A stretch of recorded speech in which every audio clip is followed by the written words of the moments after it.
Hello बच्चों, let's see this question. The question says a rectangular plate of dimension L by B is in XY plane as shown in figure. If the portion of this plate lying in quadrant 1 is removed, find the position of the center of mass of remaining part of the plate.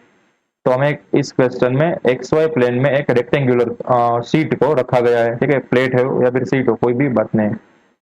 तो हमें क्या करना है कि इसके जो ये वाला पार्ट है, ठीक है, फर्स्ट क्वाड्रेंट में जो पार्ट होता है रेक्टेंगुलर का, उसको निकाल देना है। तो अगर हम उसको डिटेच कर देते हैं एंड जो रिमेनिंग पार्ट है, ये एक दो एंड तीन, ठीक है, मैं उसको बोल देता हूँ 1 2 एंड 3। तो ये 3 रेक्टेंगुलर अभी छोटे छोटे बचे, उसके द्वारा जो सेंटर ऑफ मास क्रिएट होगा वो कहाँ पर होगा, वो हमें फाइंड करना है with respect to this O point. तो ये हमारा टास्क है। तो हम इस प्रॉब्लम में जो की कंसेप्ट यूज करने वाले हैं, यहाँ पर लिख देता हूँ की कंसेप्ट। हो गया होगा, वो होगा centre of mass, centre of mass for individual particle, individual particles. इसका इक्वेशन होता है mass, total mass of the system times RCM, उस सिस्टम का RCM is equal to summation of individual particles mass times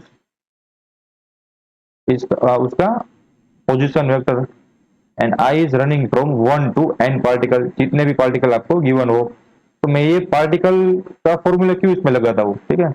तो generally हम क्या करते हैं कि हमारे पास जो सिमेट्रिक बॉडी होती है उसके लिए हम ये वाला ही फॉर्मूला लगाते हैं। क्यों? क्योंकि हमारा जो मैथमेटिक्स है वो काफी इजी हो जाता है।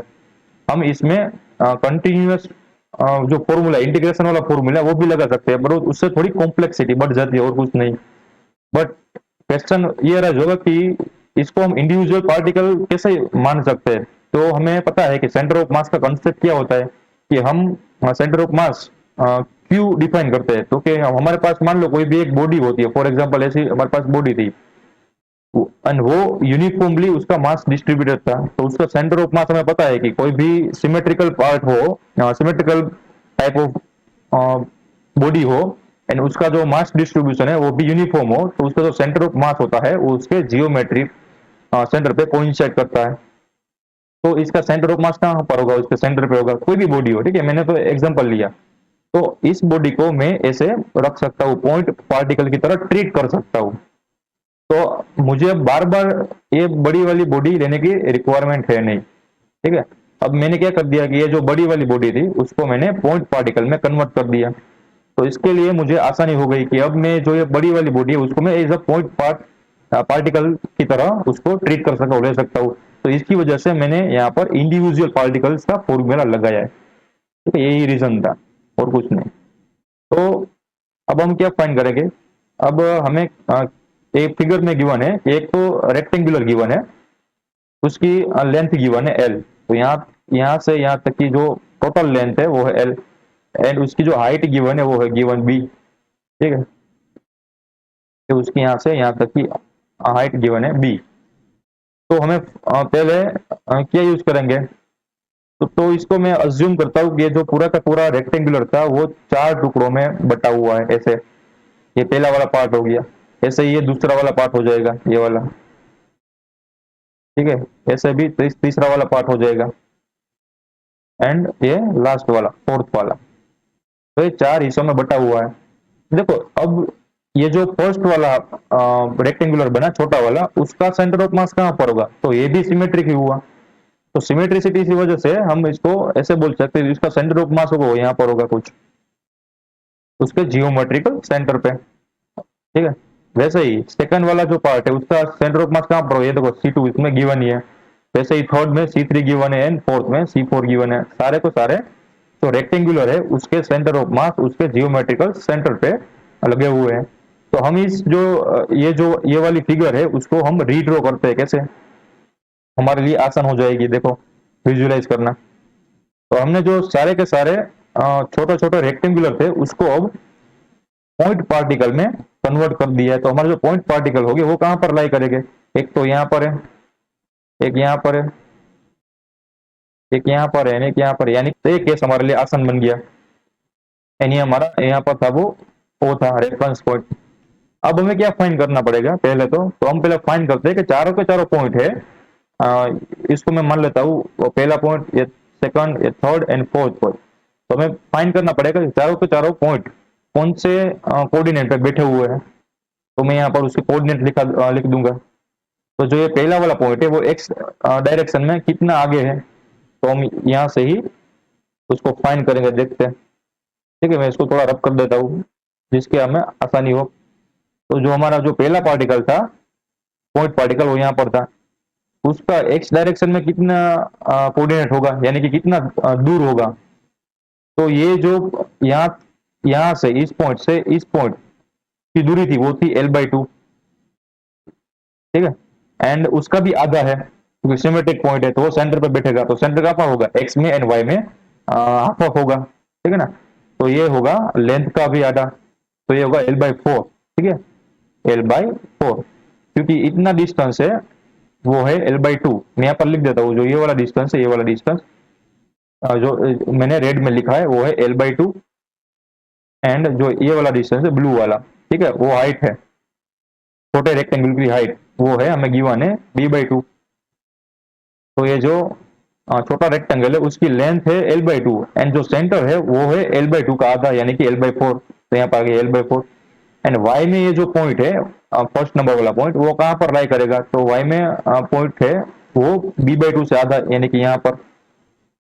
तो B/2 से आधा यानी कि B/4, तो इसका y कोऑर्डिनेट होगा वो होगा B/4। ठीक है, वैसे ही हम चारों के चारों कोऑर्डिनेट को डिफाइन करते हैं। सेकंड वाले में क्या होगा? हमें यहाँ पर माइनस प्लस साइन का भी ध्यान रखना पड़ेगा, क्योंकि हम ये वेक्टर से काम दे रहे हैं। देखो हमारे इक्वेशन में वेक्टर है, तो यहाँ पर जो सेकंड वाला पार्टिकल है ये वाला, उसके कोऑर्डिनेट कहाँ पर हो गए? तो उसके कोऑर्डिनेट हो गए -L/4 एंड B/4। ठीक है, मैं B/4 को ब्लू पॉइंट से लिखता हूँ, ये हो गया हमारा B/4। अब जो थर्ड वाला पार्टिकल है उसके कहाँ पर हो गए? तो उसके दोनों कोऑर्डिनेट हो गए minus minus, -L/4 and -B/4। जो फोर्थ वन पार्टिकल है उसके हो गए L/4, एंड जो y कंपोनेंट होगा वो होगा -B/4। तो ऐसा हमारा चारों के चारों कोऑर्डिनेट मिल गए। तो इस चारों के चारों कोऑर्डिनेट, यानी कि अब ऐसा मान लो ये जो चार पार्टिकल थे उससे ये रेक्टेंगुलर बना था, एंड वो रेक्टेंगुलर का सेंटर ऑफ मास कहाँ पर था? O पे लाई कर रहा था। अब क्या कर दिया कि इसको मैंने हटा दिया। ये तो ये वाला जो क्वाड्रेंट था, ये वाला रेक्टेंगुलर था, उसको मैंने हटा दिया, ये वाला। तो अब क्या होगा? मैं थोड़ा सा यहाँ पर रब कर देता हूँ। ठीक है, तो यहाँ से अब क्या होगा? मैं आगे एक डायग्राम बनाता हूँ। हमारे पास अब तीन पार्टिकल रहे, 3 पॉइंट पार्टिकल रहे, ये वाला पार्टिकल, ये वाला पार्टिकल एंड ये वाला पार्टिकल। ठीक है, तो हमारे पास तीन ही पार्टिकल रहे, ये वाला निकल गया। तो इसकी वजह से कहाँ पर सेंटर ऑफ मास होगा हमें फाइंड करना है। तो सिंपली अब हम फॉर्मूला यूज करेंगे। तो हमारा फॉर्मूला क्या था? M times RCM is equal to total समेशन। ठीक है, यहाँ पर मैं समेशन ऑफ MI/RI। हमारे पास कितने पार्टिकल है? 4 पार्टिकल थे, अब यहाँ पर है 3, तो यहाँ पर लिख दो 3। ठीक है, क्योंकि हमें 3 पार्टिकल सिस्टम के बारे में ही बतानी है। देखो ये ऐसा ही है, हम इसको ऐसे भी ड्रॉ कर सकते हैं, ऐसे, क्योंकि इवेंचुअली ये तो सीटी है ना। ठीक है, ऐसे सीटी है या फिर प्लेट ही है। तो ये देखो, ये विजुलाइज करना आसान है या फिर ये पॉइंट वाला विजुलाइज करना आसान है? ठीक है, आप खुद ही देख लो। तो हमारे पास ये पॉइंट वाला है वो ज्यादा बेटर है, क्योंकि हमें सिर्फ पॉइंट पार्टिकल को ही याद रखना है। तो देखो ये 3 पार्टिकल से बना हुआ अब सिस्टम बन गया। हमारे 4 पहले पार्टिकल थे, अब उसमें से एक रिड्यूस हो गया, तो हमारे पास बचा 3 पार्टिकल। अब 3 पार्टिकल से बने हुए सिस्टम के RCM हम कैसे फाइंड करते हैं? ये फॉर्मूला लगा के देखो। ठीक है, तो यहाँ पर हम ये M है, M क्या है? M है टोटल मास, यानी कि M1 plus M2 plus M3। तो वो क्या क्या गिवन है? कोई गिवन है? नहीं गिवन है, तो हम अज्यूम करते हैं, क्योंकि सेम मास है, तीनों का पार्टिकल का सेम ही मास होगा, क्योंकि तीनों सेम यूनिफॉर्म डेंसिटी से बने हुए हैं, ठीक है, मास डेंसिटी है। तो मैं अज्यूम करता हूँ कि एक का मास है m, ठीक है, तो सारे के सारे का मास होगा m। मैं यहाँ पर लिख ही देता हूँ m1 is equal to m2 is equal to m3 is equal to m। तो यहाँ पर क्या होगा 3m, ठीक है। तो ये वाला केस का अब क्या होगा, मैं फाइंड करना है इन तीन पार्टिकल से बने हुए सिस्टम का सेंटर ऑफ मास। तो यहाँ पर आएगा 3m। राइट हैंड साइड क्या मिलेगी हमें, m1r1 plus m2r2 plus m3r3। अब यहाँ से m1 2 3 किसी पे भी ले सकते हो, ठीक है, और कोई दिक्कत वाली बात नहीं है। 1 2 3 कोई भी नंबरिंग आप पढ़ सकते हो यहाँ पर। अब देखो मैंने m1 m2 एंड m3 तीनों सेम ही है, तो यहाँ से m कॉमन आ जाएगा, दोनों साइड से m तो कटने वाला है। तो देखो r1 क्या होगा, इसका कोऑर्डिनेट, ठीक है, r1 के कोऑर्डिनेट, ये वाले पार्टिकल के कोऑर्डिनेट तो हमने फाइंड किए हैं। तो r1 के कोऑर्डिनेट क्या थे, ये वाले, ठीक है ना। इसमें भले आपने सेकंड नंबर डाला हो, ये बात आप भूल जाओ, क्योंकि ये हमारे पास नया केस है, ये वाला केस जो है वो नया है, ठीक है ना। तो ये नंबरिंग आप अलग अलग बदल सकते हो, वो कोई बात नहीं, आपको कंसेप्ट याद आना होना चाहिए, ठीक है। तो r1 क्या है, -l/4 प्लस b/4, माइनस यहाँ पर लिख देता हूँ उसको coordinate, -l/4 and plus b/4, plus b/4 यानी कि प्लस में है वो b/4, ठीक है, वो वाला प्लस नहीं। एंड अब ये इक्वेशन का प्लस है। R2 कहाँ पर है, देखो R2 है, R2 का मतलब क्या था, ये वाला यहाँ से इतना डिस्टेंस, या फिर ये जो सेकंड पार्टिकल है उसका कोऑर्डिनेट सिस्टम। थर्ड क्वाड्रेंट में जनरली बोलो, थर्ड क्वाड्रेंट में पार्टिकल की क्या है, -l/4 and -b/4, -l/4 -b/4 again plus and R3 यानी कि ये जो फोर्थ क्वाड्रेंट में जो पार्टिकल है उसका कोऑर्डिनेट। तो l/4 एंड b/4 यहाँ पर माइनस कौन होगा, माइनस होगा, माइनस ये वाला है -b/4, ठीक है ना, क्योंकि वो फोर्थ क्वाड्रेंट में है। l/4 एंड -b/4, तो ये हमारा फॉर्म आ गया। एंड तो देखो यहाँ से m कैंसिल हो गया, तो RCM क्या निकला, RCM बचेगा, यहाँ पर 3 भी बचा था, ठीक है। अब क्या करेंगे कि x वाले जो भी कंपोनेंट है उसको ऐड करेंगे, ये कंपोनेंट है और कुछ नहीं। तो ये जो ये वेक्टर फॉर्म में है x component and y component के जैसे हम ऐड करते हैं वैसे भी हम यहाँ पर ऐड करेंगे। ये जो पहला पहला पार्ट है वो x कंपोनेंट है एंड दूसरा वाला पार्ट है कॉमा के बाद y कंपोनेंट है, तो हम ऐड कर देंगे। तो -l/4 एंड ये वाला थर्ड वाला है वो एक दूसरे कैंसिल आउट होगा, एंड हमारे पास जो फाइनल बचेगा वो बचेगा सिर्फ -l/4।